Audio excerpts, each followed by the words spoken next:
what would I do without you? And not because of this, because of so many reasons. Okay, so dear guys, we are now on our last month of the course, and things are starting to sit together, and the puzzle is already, I think that the picture is less vague and the puzzle is starting to get organized. Next week, I'll have a small summary when I start speaking, but I want to open, before I let Art start speaking, I want to open, and please hold your seats, with our final session. Our final session will be on August 31st. And we put on the syllabus the topic of AI KM future. And at the beginning, we thought to give the new trends, where are we going? But we found that, first of all, I spoke about it already on some of these trends when I spoke about the AI milestones. But much more important than that, we can all find it on the internet. So we decided, the course management team, not to tell you what will be in the future, but to ask you what will be in our coming immediate future. In other words, we are preparing a different session in which each one of the people that are in this course, and also want to be certificate and also want to have their thoughts and had time to speak but not enough, will have to present 1 minute, one slide. I will show it to you. I will, of course, send it to you. Just a moment. Each one of us will have to present 1 minute, one slide. Your turn. First of all, telling us who he or she is. Now, the question is as following. Assuming that we have no constraints, no political constraints, no technology constraints, we can do whatever we wish. What AI project would I start or join? What would be my role as a knowledge manager in this project? We learned so many ways how an KMer can contribute to these projects. What is my contribution? And if you want to add, so please add what additional knowledge or skills I think I need to acquire or develop in order to achieve a successful outcome. Because maybe if you send these all out, so other people will suggest, or maybe we will suggest and send you to read materials after the course. So this is the template. I will send it out, and we are going to ask you to send it to me up front until August 27th, 4 days before the last session. Take all your thoughts, ask yourself, what did I take? What could I do? No constraints, no problems. I have the budget, I have the technology, I have I'm known in the organization, people trust me and they let me do the job. What would I do in AI means in the perspective of the KMer? So this is a slide, this is the question, and you will be sending these slides to me. I will join them to one presentation, and if we have time, we will enable everyone to speak. If there are some people who want only to show the slide and not to speak loudly, we will handle that as well. So we'll see how many people send it, and we will find the exact formula how to run this session. So this is our task. This is your task. And we are really, really waiting to hear what you want to do tomorrow morning, if you could really start doing it. And if not tomorrow, maybe next year or next month or somewhere else or sometimes else. So that's for the task. If anyone has questions, I'll send this slide today with the materials if I don't forget. B, you can ask at the end of this session if we have time. And C, you can email me, write me, call me, text me, whatever is convenient, and I will explain and discuss with whoever has questions or any other comments. I now do not want to take too much time from Art's lecture today. Today, Art go back. Last week, we spoke about the knowledge engineering process. So now we have the knowledge that we learned out of the machine and out of the people, out of the humans and out of the machine. And we want to ask ourselves, how do we implement it? How do we maintain this human and machine knowledge that we learned? So Art, please, you may start and share your wisdom with us all. Thank you. Okay, thank you, Mariah. Give me a second here to bring up my screen sharing. And all right, hope everybody can see that. Again, the comments are coming in the chat box, Maria. People seem to like the idea of that final session, which I think will be very great. Okay, we're at session 18, implementing and maintaining human and machine knowledge.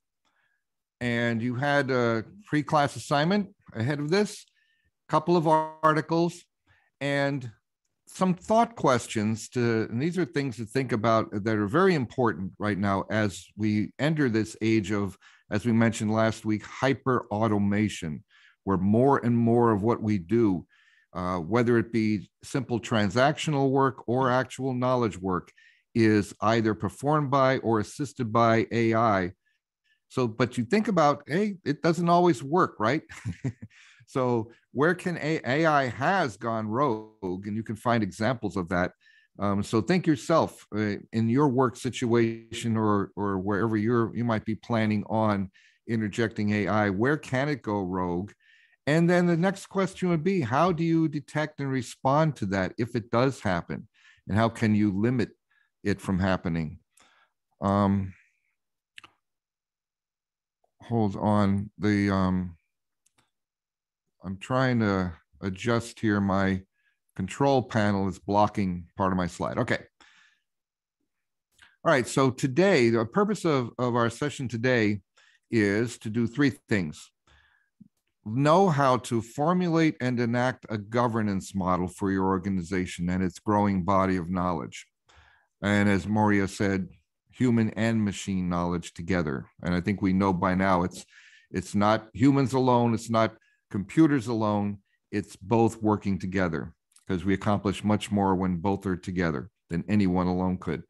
And then identify metrics for monitoring performance impacts. We touched upon that a little bit before, and so that's got to be part of it. Part of what keeps the whole thing going is answering the question, should we keep on doing this, or why are we doing this? Well, it all boils down to organizational performance. You've got to gain something out of it. And if you don't, then you need to make, as we say here, necessary adjustments. And then the third thing, it still involves a lot of coordination, not just the AI development team and not just the KM group. In order to really effectively apply AI in an organization requires cooperation across all units, all staff units and all business units, especially project management, HR, systems engineering, you name it.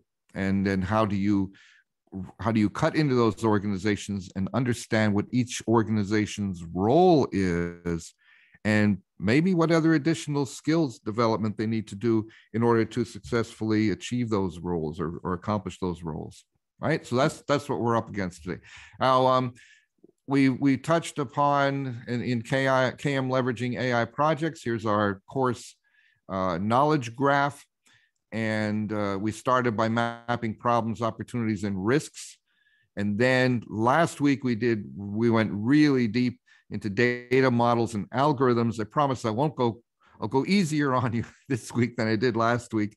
Last week, we really got into the meat of how to take those business problems in session 16 and apply them across data models and algorithms to make it real. But now it's implementing, right? We've done the design here in 17. In 18, we're implementing and maintaining those knowledge systems, human and machines working together. And the subtopics will be knowledge governance, managing and mitigating those risks, AI going rogue and the like. And we'll talk about both internal and external risks.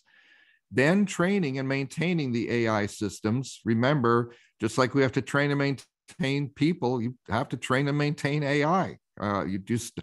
Knowledge does not manage itself, especially in an AI system, right? It takes human adult supervision. So we're going to talk about that.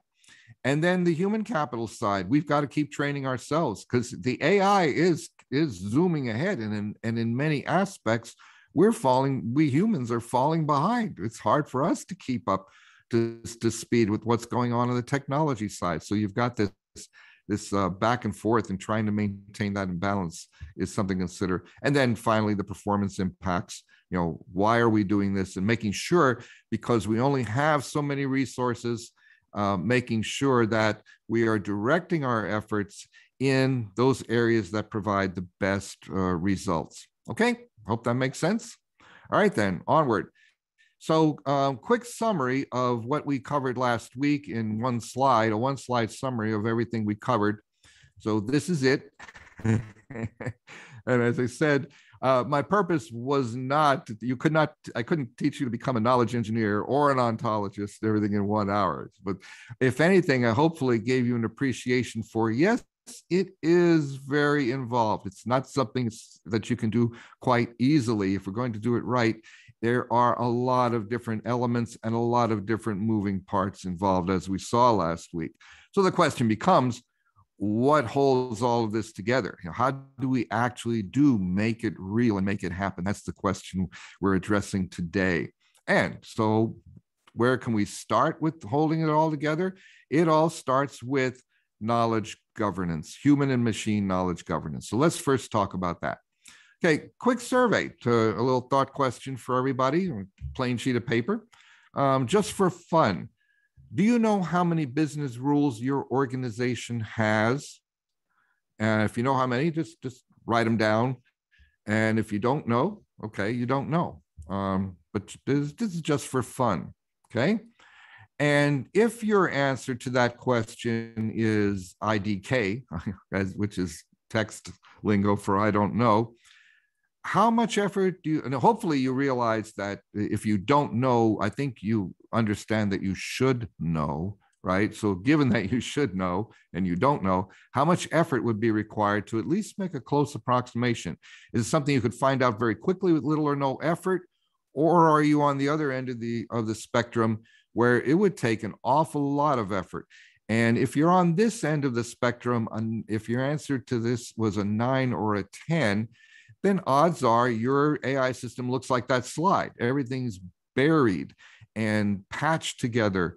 And over time, lines upon lines of code, algorithms upon algorithms have been added over time.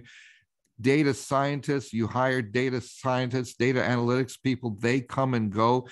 They've developed their models, haven't necessarily left a good crumb trail, right, as to where all that came from. And you can very easily get onto this end of the scale where you have a hodgepodge of automation and losing control and definitely losing insight as to how all of that, where it all came from and how it all stitches together. So that's what we want to try and prevent. But it's good to start off where you are on this spectrum, so at least you know where you're starting from, okay? So here's a quick survey. Just a rough guess, what % of your organization's business rules are fully documented and managed? And is put your answer and estimate as a %, or maybe you totally don't know. And for this, just for fun, enter into the chat box your answer. Just want to see, just to get a feel for where everybody is on this spectrum, okay? So every organization has business rules. And if you don't know what percentage of your business rules are documented and managed, fine. If you do know, please enter in that %. I'm going to take a quick peek at the screen. And it looks like, okay, we're as high as 90%. Great, John. And we're seem to be a lot in the middle, 60%. And then a few in the lower end, and that's okay. What's important here is it's not good or bad whether you're high or low. If you're high, you've got your challenge is to keep it there, right? If you're low, then your challenge is to boost it up and keep working your way up. So this is a good thing to do. It's kind of do this as a quick thought question to get you thinking about, all right, where's my starting point in all of this? Because it is important. This is one of the first steps in achieving knowledge governance. Okay, great. Thanks for your responses. Let's go on. So first, some semantics. We talked about semantics last week, definitions. Let's talk about what knowledge governance is not. Knowledge governance is not some lofty tribunal meting out punishment for anybody who dares not follow the rules that we set out for AI or for model and algorithm development or whatever it is we're doing here. That's not what knowledge governance is. So we can get that image out of our head. Knowledge governance is the means by which we establish rules, norms, and actions, identify structure, sustain them and regulate them, and hold people accountable. So again, it's putting adult supervision in place, not again as some lofty tribunal, but to put structure on a lot of that chaos from that early slide, everything smashed together, putting order to it. Knowledge governance, then, so that's the general definition of governance. Knowledge governance, what we mean by that is the means by which the rules and policies for managing your critical and machine knowledge are defined, applied, reconciled, and enforced. And of course, managing critical knowledge, that's knowledge management, right? Capturing, organizing, retaining, sharing, applying, etc. An organization's knowledge. And again, the emphasis here is our knowledge more and more now, KMers. If we are in knowledge management, we used to spend a lot of our time here with subject matter experts, managing SME knowledge, managing communities of practice, always human side. We've got to get over here on the machine side as well and work with both, okay? So far, so good. So here's an example. It's good to have some foundational principles as to what your AI governance will be founded upon. And you can go to Google's site, and I think they've got some good examples. I'll hold them up as an example. Here's exactly what Google says our AI principles are. We want to be socially beneficial, avoid bias, and we talked about that. Build and test for safety. We had a good example last week about safety. And where it was actually missing from a project that resulted in fatal catastrophe. Be accountable to people, incorporate privacy design, and we know this is very true. All the things that are going on with AI right now involve interacting with people, Internet of Things, watching everything you're doing. How does privacy, medical, using AI for medicine is great, but the privacy boundaries have to be understood and managed. Uphold high standards of scientific excellence and be made available for uses that accord with these principles. So that's Google. You can go, here's the citation, and you'll have this in your slide handout, so you can go and check that out. But an interesting thing about Google's governance, AI governance, they also say what they will not do, okay? Which is also a very good, clear thing to do as you're establishing your and formulating your AI governance model. So Google says we will not pursue technologies that cause harm, right, or will likely to cause harm. They will not pursue weapons or the technologies aimed at directly facilitating injury, right? Technologies that gather or use information for surveillance, violating internationally accepted norms. Now, few people might question that, but hey, again, lay it out. This is what we will not pursue. At least it puts it down and establishes what the boundaries are. And technologies whose purpose contravenes widely accepted principles of international law and human rights. So with those as examples, here is an exercise, and this is just a thought. We're not going to go through this right now, but at least get started right now on a piece of paper. Think about one or more foundational principles like Google has here that would provide a clear and firm basis for knowledge governance in your organization, or perhaps an organization that you work for or support or consult for. So start thinking about these. What would be one or more foundational principles? Okay, and if you want to share them in the chat, go ahead. But I'll move on. So there are 6 facets of knowledge governance. And here's another thing you can do. You can grab this slide when you get it in the handouts and keep it as a handy dandy worksheet, because this is a good way. There are 6 facets, key facets that we use in our knowledge governance. And it's another, again, a good place to start is taking a survey of where you are with regard to each of these. So number 1, facet number 1, roles and responsibilities regarding knowledge governance are clearly defined and embraced, right? And one of the messages here with regard to knowledge governance is everybody has a role, okay? But one person can't do it all and everybody can't do everything. So you need to define what each person's role and responsibilities are. And where are you now? That is on a scale of 1 to 10, 1 being low, the worst, 10 being excellent. Okay, so that's number 1. Question number 2, now competencies. You can define roles and responsibilities, but the person assigned that role and responsibility may not have the competency. You may not even know what they are. So a good part of knowledge governance is understanding the competencies required for each role and how they are developed and nurtured. And remember, things are changing, accelerating. So it's not just a matter of having somebody who can do it today. Keeping that skill up to date and keeping that competency up to date is important. On a scale of 1 to 10, where are you with that? Processes for knowledge vetting and knowledge assurance are in place, understood, and practiced.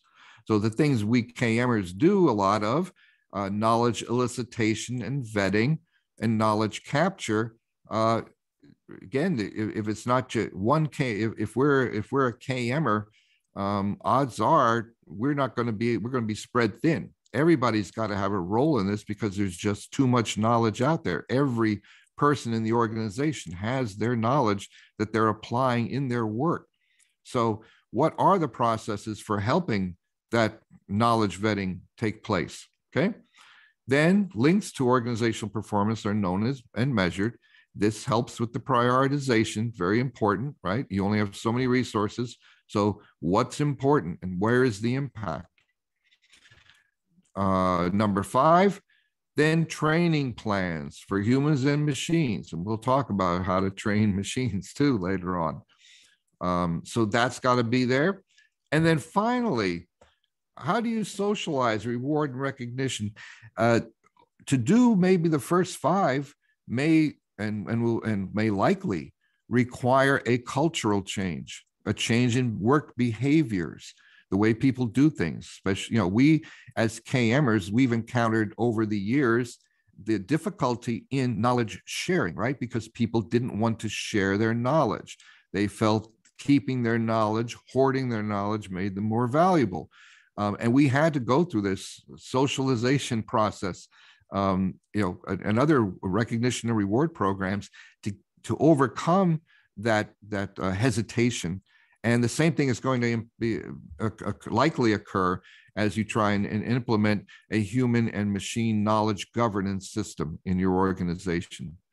So those are the 6, and we'll go through each of them. First of all, what is this governance board? Again, not this lofty tribunal, but you should have a governance board put together, a formal governance board chaired by somebody at the executive level. The main reason for the executive level chairing this board, and it could be the chief knowledge officer. If you have a knowledge officer at the C-suite level, great, or it could be somebody else. But it has to be at the executive level, obviously, to give importance, lend credence to it, let it know that the organization is serious about this, and provide that strategic oversight from the C-suite as to what's going on at that level, and ensures that all stakeholders are represented in setting priorities and that sort of thing. So the chair is at that level, preferably. Then other C-suite representatives should be on your governance board as well. CIO, definitely. Chief Operating Officer, legal, HR, finance. It really, what we're doing, and hopefully it should be clear, that it cuts across all major aspects of an organization, right? There's no getting around it. It's no longer just the KM group and the IT group, let's say, okay? It's everybody. And now within that, there are some key processes. Remember, we had that flow down pyramid when we talked about understanding the business needs. And we started at the high level with the strategy and then worked our way down. And we worked our way down at the lower end of that pyramid were the key processes. So those, if you've identified critical processes that help drive the organization's strategy and mission, they should be represented, as well as specific domains that are essential to those processes. So there's process knowledge and domain knowledge, hopefully something that's familiar to us as KMers. Representatives from those key areas should be on this board, okay? All right, and let's I'll give you some examples of each, so we make it clear that there's a distinction between process knowledge and domain knowledge. Process knowledge examples could be all these processes and standards that you want people to abide by and apply. The knowledge vetting process itself, right? There's a discipline independent process through which each knowledge vetting takes place. So that's a good example of process knowledge. All that taxonomy and ontology development we talked about last week, that needs to be in a stat, not a mishmash. It can start off that way, even if it's automated, firmly established process in place, and the knowledge for that, and the crumb trails as to how that was developed and how it continues to be refined because things are changing, right? Training programs, okay, and others. So these are just some examples to get you thinking, but you'll need to identify what process knowledge comes under, should be part of your governance model and should come under your governance system, okay? That's process knowledge. So again, you have this worksheet in your slide handout that you'll get, but think about in your own organization, what are the key processes in your organization that would most benefit from being incorporated into your knowledge governance model or system, okay? And just think about those and list those. Okay, that's process knowledge, same for domain knowledge. And here are some examples. Law, right? And especially now when the more we delve into AI and the more we delve into human-machine collaboration, we talked about systems that monitor human discourse, people's texts, emails. You're evaluating those, looking for weak signals. Privacy definitely comes into play there. So you've got to work with law and your legal members of the legal profession that are on your team to make sure that those matters are taken into consideration properly. Data science is another great example of domain knowledge that should be not, and again, I see too often people, organizations put out ads and they want to hire data scientists. They hire these data scientists. They say, here's what we need to do. And the data scientists crunch away the models, statistics, but not leaving those crumb trails. And that data scientist gets another job offer, goes somewhere else.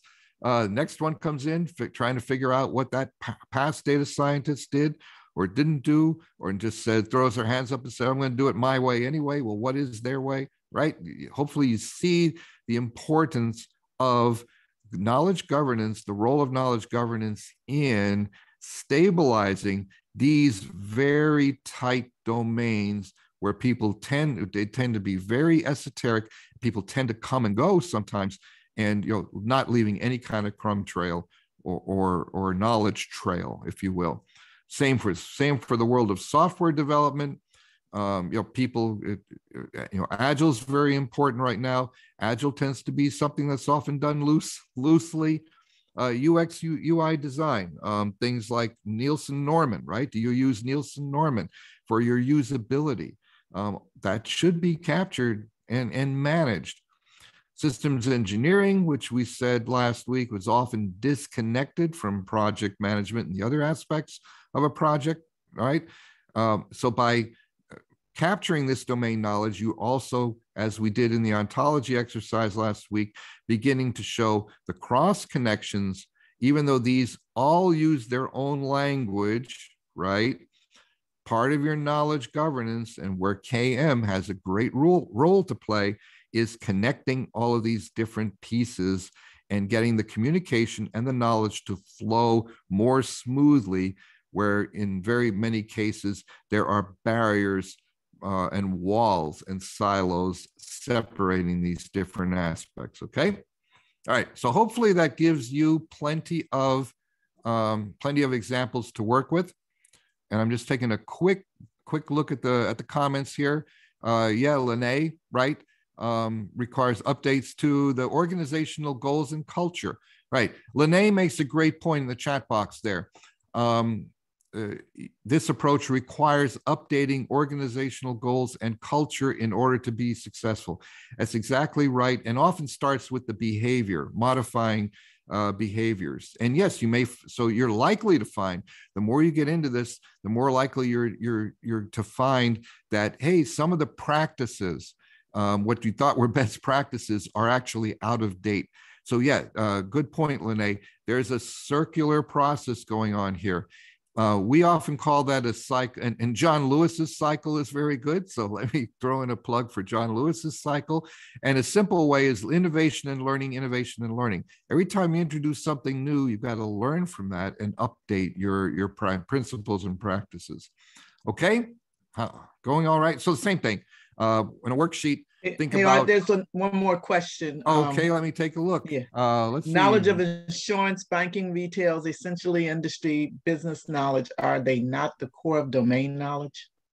Oh yeah, well I actually put the CFO and the finance there. Now insurance, banking, and retails, that may be more dependent upon whatever market your organization is in and whatever your market serves. But that's exactly the kind of question you need to be asking here, Manoj. And that's why you go up to that strategy flow down pyramid that we showed last week, where we and earlier, where we linked KI and KM and AI to the business needs. So what you're listing there, Manoj, is a perfect example of business needs, but they are different for every organization. So that question needs to be asked at every time. Okay, good. All right. So one of the main functions of the governance board then is conflict resolution. Because if you do have all these different stovepipes and people involved, you're going to come up with, hey, who owns what? Battling over resources and prioritization. And that, again, is why I say very often the performance goals and objectives and measures and metrics help assign those priorities. Likewise, understanding what business you're in, what your mission is, overall mission and goals, things that are directly impacting and help achieving the strategic goals of the organization will have higher priorities than those that do not, because yeah, you have limited resources, everybody's competing, but this governance board at least puts some structure to making these decisions, right? Hopefully that makes sense. And policy and guidelines, you can't explicitly state everything, because then you get this craziness. We have thousands and thousands of pages of guidelines. You don't want that. You want broad guidance, and then occasionally you need interpretation by a board. Okay, that's plenty there on knowledge governance. What's important now also in implementing and maintaining knowledge is always managing and mitigating the risks, particularly with regard to AI, because we said AI can go rogue. So let's go a little bit into what those risks are. If we're embracing AI and adopting AI and adopting hyper automation more and more, which there's no holding back that tide. Remember, 50% of organizations already have some kind of automation in, and it's soon to be 100% in the next 5 years. Here's another good worksheet that you'll have in your handout, and some of you may have used this already. It's called a risk register. So it basically identifies the type of risks, right? Just go ahead and list those out. What are the things that can go wrong? But then also include what gives rise to that risk? What are the root causes and conditions? What are the impacts? Remember, you can have, and probability, you can have something with low probability, high impact. You can have something with high probability, but very low impact. You have to, make your prioritization decisions based on that. And then what is the outcome? And then prioritize, put your prioritization in place. What is the cost incurred if that risk were to manifest itself? What is your mitigation strategy then? And then there's a cost associated with that. And then think about what would trigger implementing that, because you can't, again, your resource constraint, you can't put up guards and protections for every possible risk and outcome. Can't be done. So part of the challenge then is, okay, maybe I can incorporate triggers so I can get early warning. Remember and like those weak signals we talked about last week, what would be some triggers then that would allow me to not have to build in all the mitigation up front, but triggers so that I can get some early warning and then enact a mitigation strategy along the way. So that's all of the considerations that go into understanding risk. But by the way, the benefit of doing this, if you carefully do think this out, you'll have the benefit of creating greater resilience in your organization. And that's a term I think we're hearing a lot more of, right? Agility, not only agility, but then resilience, because we get these what are called black swan events, whether it be COVID or something else, a perturbation in the financial markets. How resilient is our organization to absorb and recover from some event, disaster, whether it be a weather event, climate event? Okay, so here's some examples, just in case, just to make it clear. There are business risks, right? You may suddenly find yourself blocked off from accessing certain markets, right? Some external partners may decide to separate from you and go do business with a competitor, right? So you get the idea. There are all kinds of business risks that you have to contend with, financial risks, okay? Regulatory change, these happen all the time. When at least in the US here, every time a new legislative action comes before Congress, there are thousands of pages, okay? They're all rippled down and impact businesses and organizations, right? The talent market is going crazy right now and always has. How do you attract and retain talent in a turbulent market? And technology, of course, changing all the time. So I just list these. These are all the risks you should be if you're, you don't want a system that's so brittle. And this is why Nassim Taleb, Nicholas Taleb, has a book out called Anti-Fragile. I don't know if you've seen that book, Anti-Fragile. This is building anti-fragility into your system. But we can do this as part of our governance, making sure that we're not, that we're, oh, and by the way, these risks can either be upside or downside. They can either present as mean disaster or opportunity, right? All of these disruptions could present new opportunities for you, right? I hope that's clear. People tend to think of risks always the downside risk and all the terrible things that can happen. But but there are those smart people who, when a disruption occurs, they're salivating because they see upside opportunity. Okay, and that's external risk, internal risk the same way, right? Estimation errors.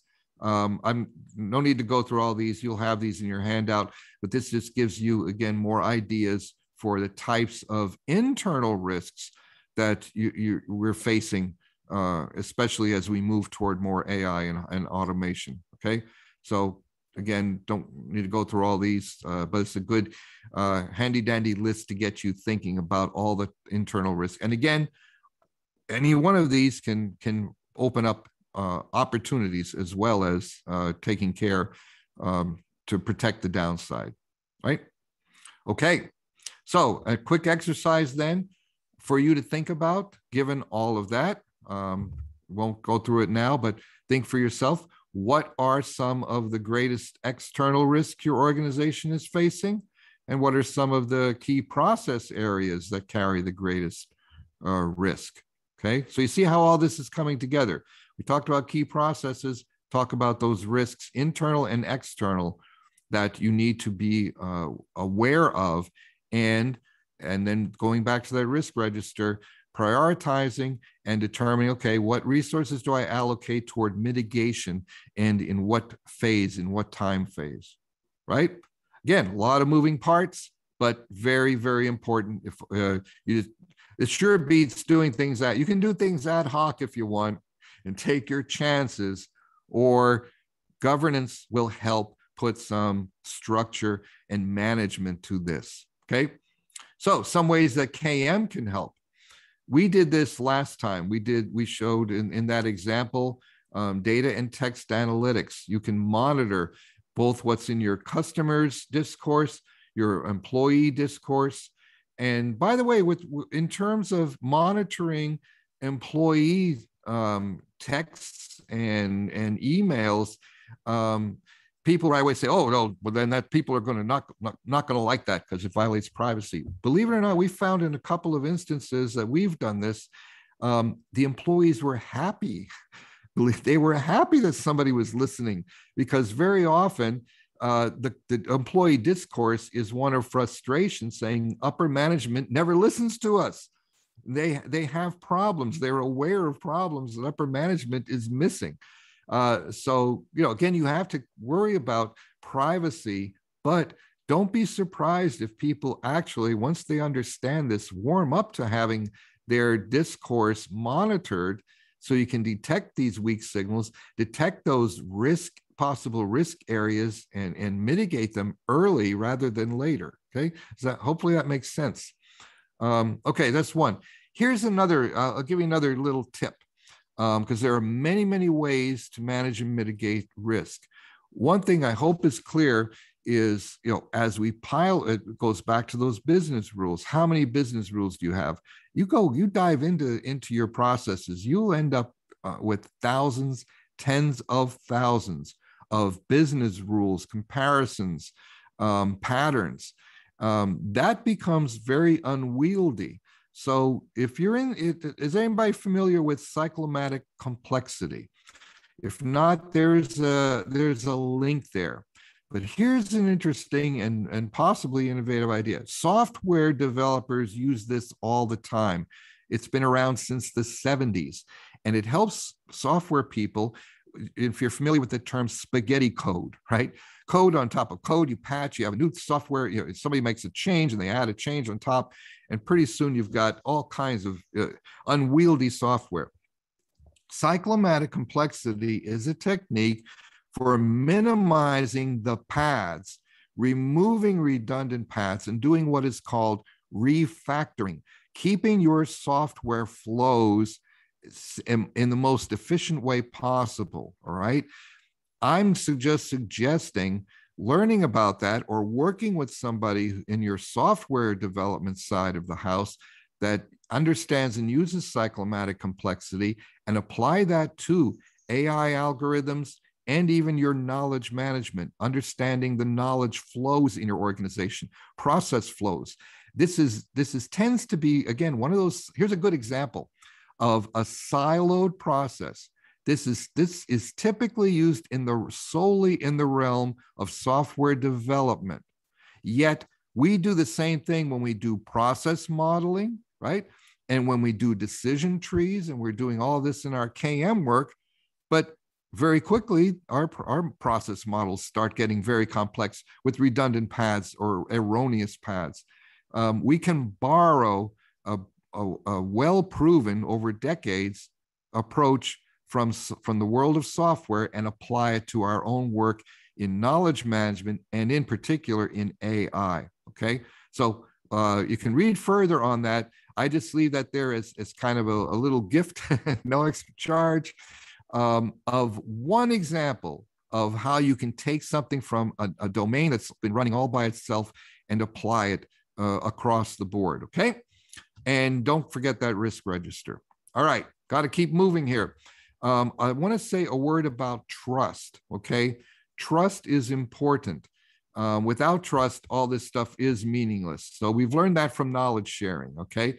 In a low trust organization, people are afraid to share knowledge, all right?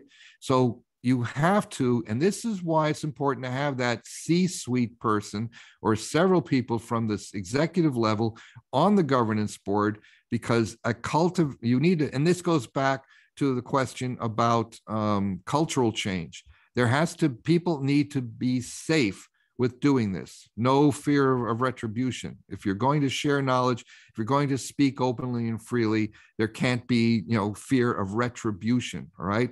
So create a safe environment, what Dave Snowden always calls a safe fail environment, not a fail safe, but a safe fail environment, and be congruent. Say what you mean and do what you said you would do. Those are good rules to be open, honest accountability.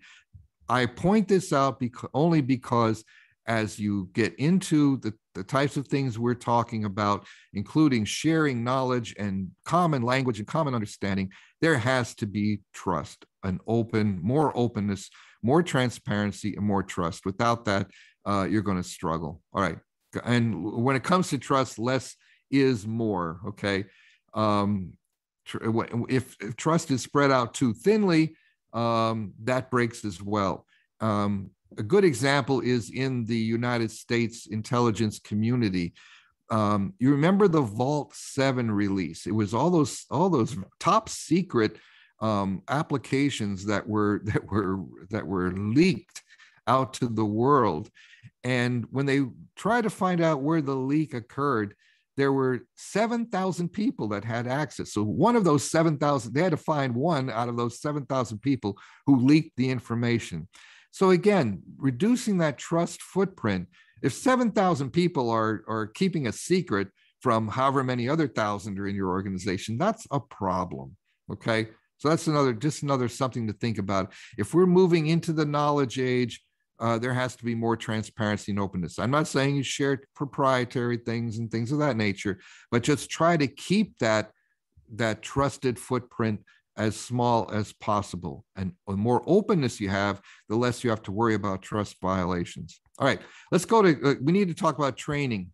On the human side, right, as you're vetting knowledge, watch out. The humans, have their pride of ownership. They don't like other people incurring on their territory. Bad habits can creep in, and they don't realize it. Sometimes the experts are wrong on the knowledge vetting. And machine side, especially with regard to neural nets, there's supervised and unsupervised learning. Here's training the AI machine learning system. You start off with a neural net. This is just using neural nets as an example, but any type of algorithmic system can apply equally. I have a subject matter expert who develops a training data set, trains that neural net and fine tunes it. Great. Good practice is then to take that trained set and introduce a different person to then refine that data, expand that data, and then refine that neural net with a new set of data, what we call development data, right? Better yet, that then produces a third neural network. Bring in a third SME to run some real world, including noisy test data through that neural net and do the fine tuning. Very often, this is all done by one person, and there's a good source of risk. You only have one point of view that's developing and fine tuning the neural net. And so what do you think? There's that neural net is going to be biased toward that original subject matter expert. By putting more experts into the process, you can reduce that bias and get a more rich set of rules. And again, whether this be a neural net, which is black box, or where you're just tweaking the weights and the values, or if this is a set of algorithms, this is a set of code, algorithmic code. Either way, it kind of applies to the same way. And then you finally get your production system there, all right? So say there's same approach for AI algorithms, get that second and third opinion. All right, cautionary tale. Remember, training humans and machines. there are examples all over. Fatal crash of American Airlines was another example.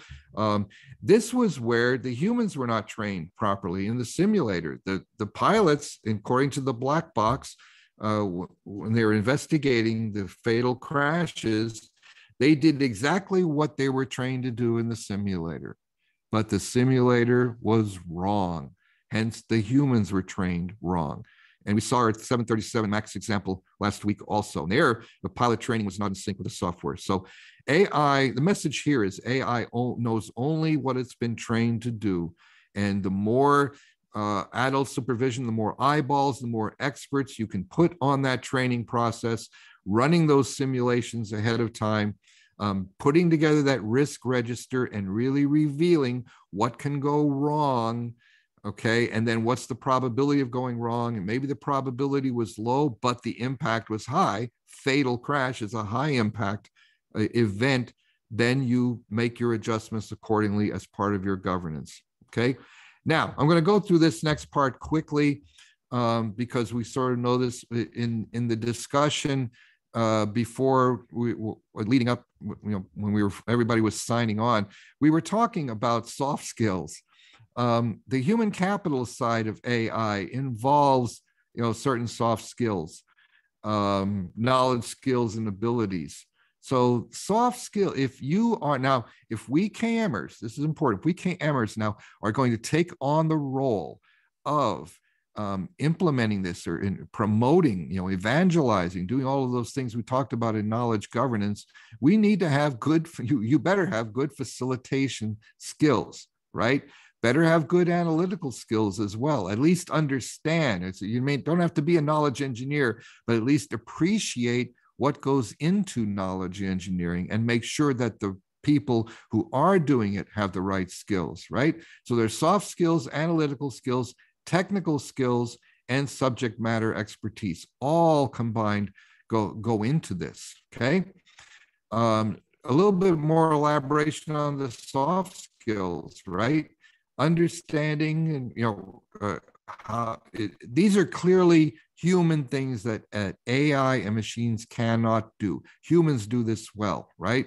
Explaining principles and foundational principles and truth, identifying bias, identifying anomalies in patterns, okay? Gathering and using evidence, thinking strategically, okay? Again, you can go through this list, think about this list a little bit more later, but these are things humans do, and this is why it's essential to have this human element to our governance, right?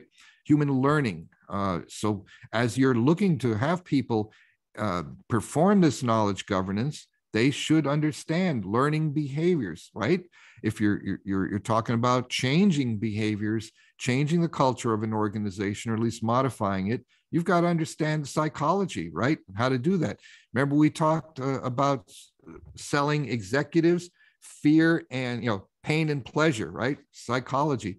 All of these changes come from the standpoint of pain and pleasure. The pain being, the airplane crash and the deaths that occurred. The pleasure coming from, wow, we're performing, we're growing our market, we're doing well, and we're all getting raises and bonuses. Okay, so here again, this is another laundry list of good soft skills to develop in order to better implement this governance process. Okay.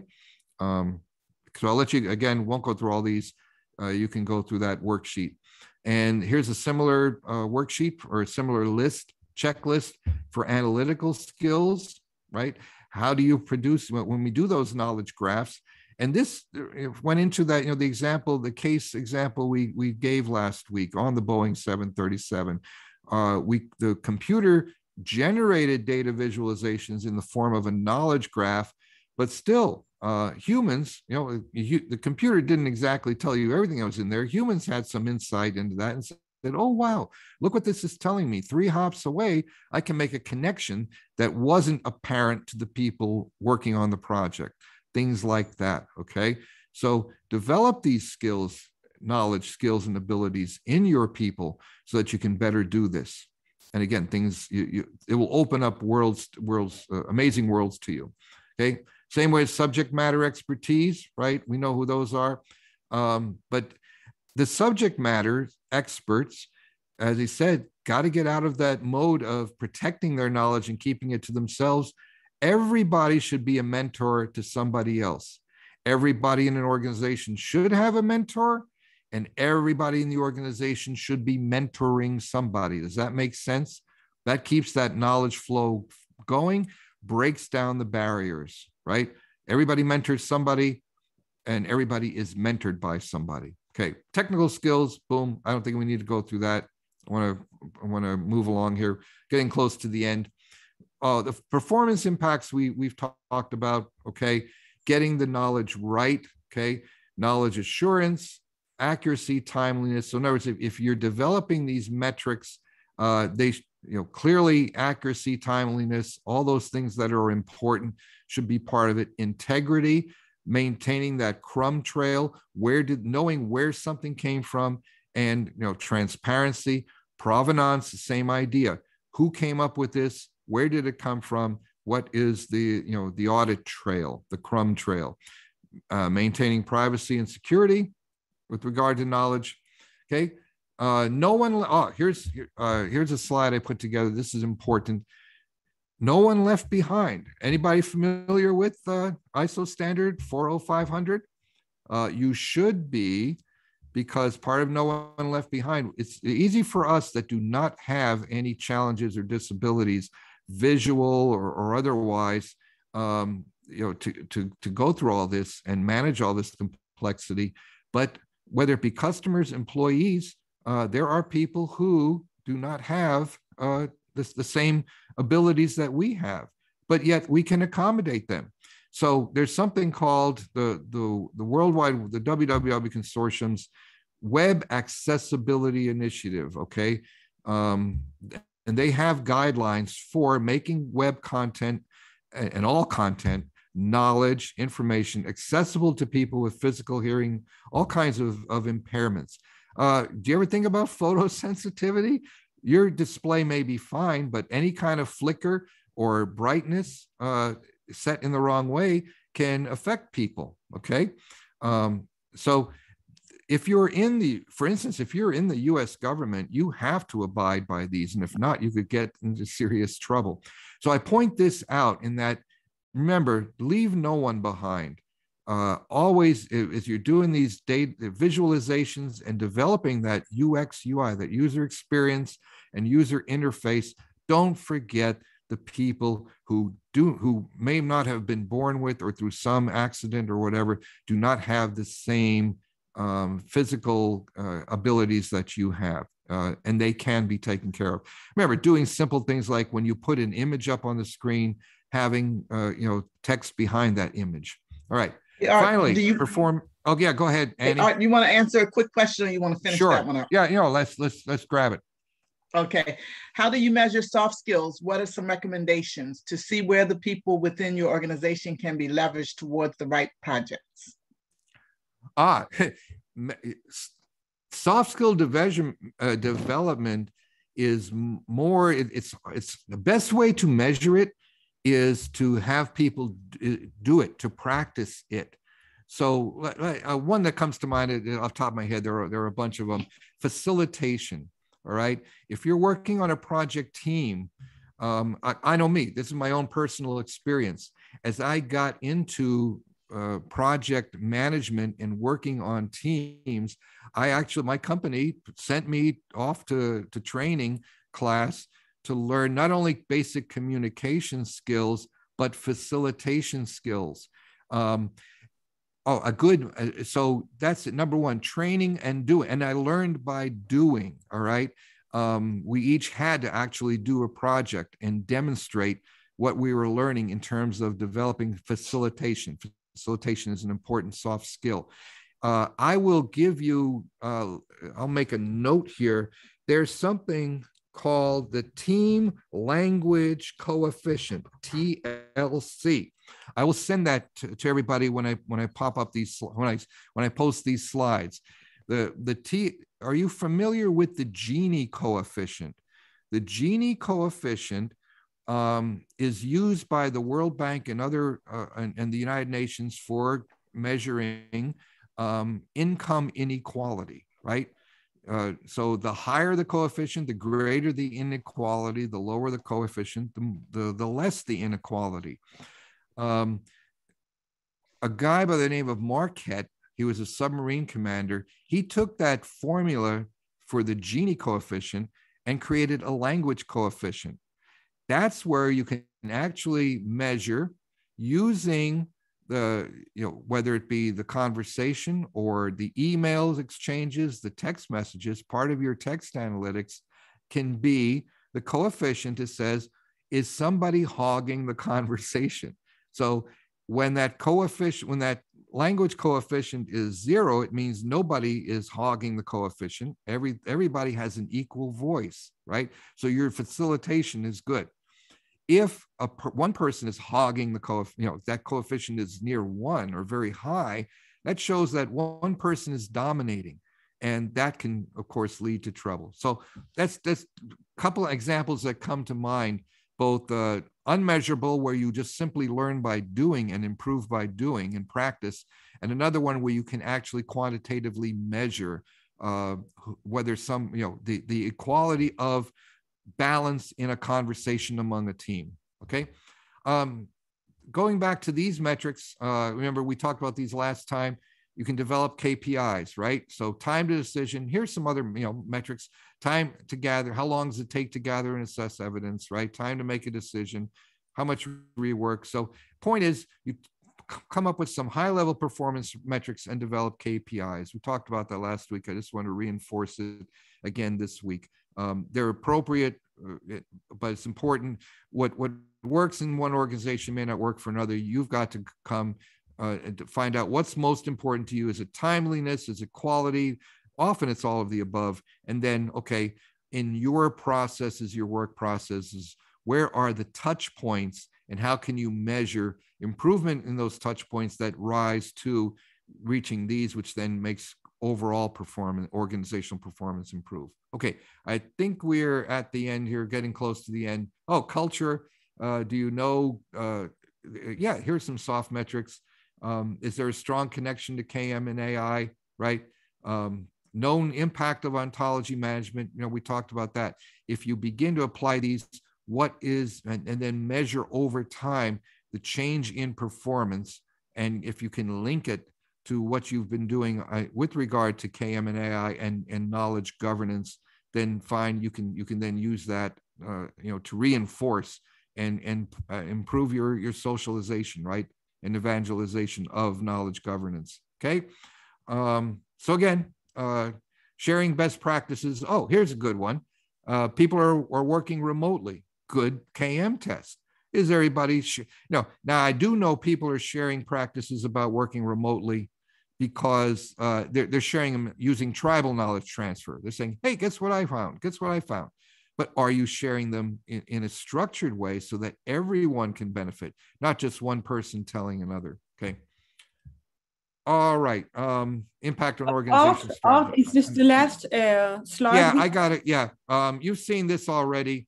Right. So last slide would be, what's the number one performance metric? Value to the customer. Okay. How do you deliver value? Because the customer, the paying customer, or the constituent, if you're a nonprofit organization, is the most important, and that should be. So with that, I'll have to, that's the summary. This is the, for further reading, you can see this in your handout, and that's the end. So, yep, I covered a lot again, but thank you. And any last thoughts?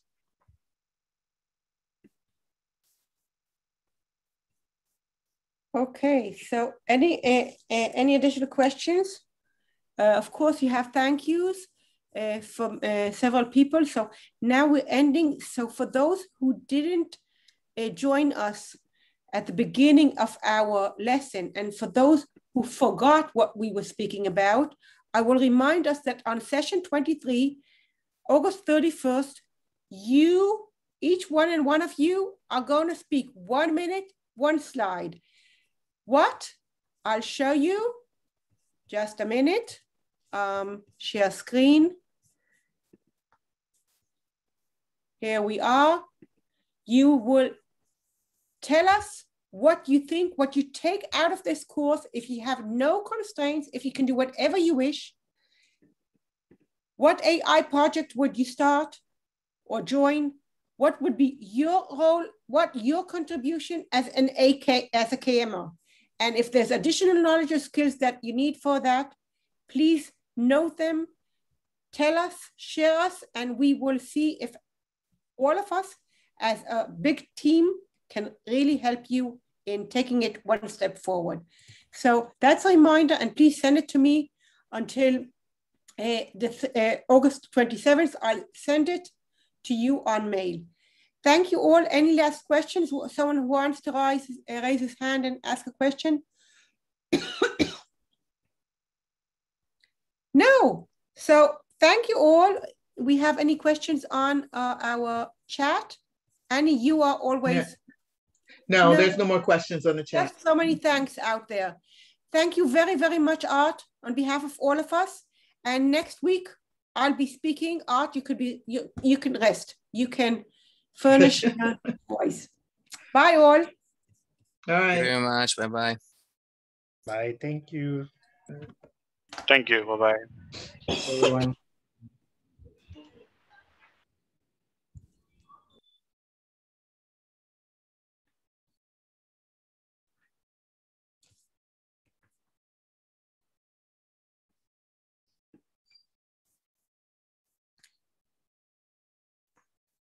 Okay.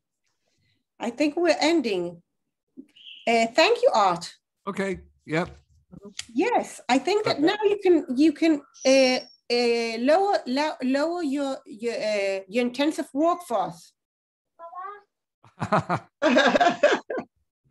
Okay.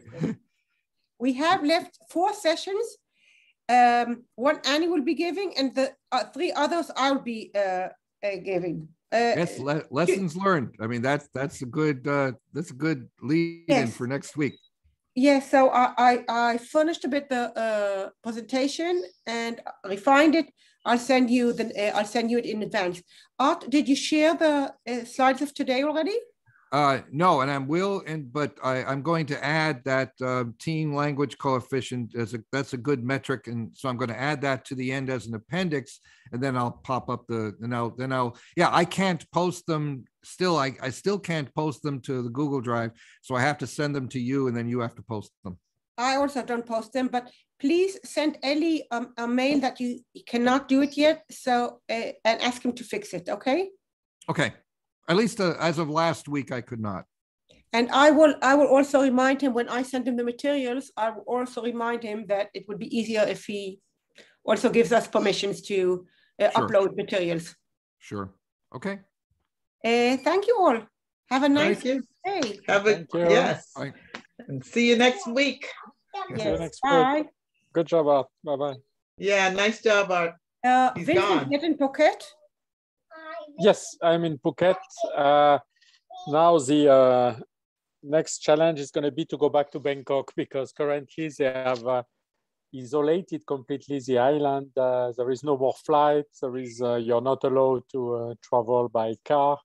So it looks like I might be stuck on the island for quite some time until because the situation is not so good in different regions of Thailand. So they try to isolate each of the different regions, and Phuket is, they stop all the flight to Phuket and everything. So anyway, there is a worse place to be than to be stuck here, but the problem is that I had to renew a lot of my work permit, my visa, all of these important documents, and I really did need to be in Bangkok in 2 weeks from now. So hopefully by then some of the rules we may have changed, but yeah, let's see. Great, thank you so much for your contribution, also for the Mike Award, and so we'll be in touch soon. Okay. Bye. Okay. Have a nice day. Take a good care. Thank you, Maria. Bye-bye. Bye.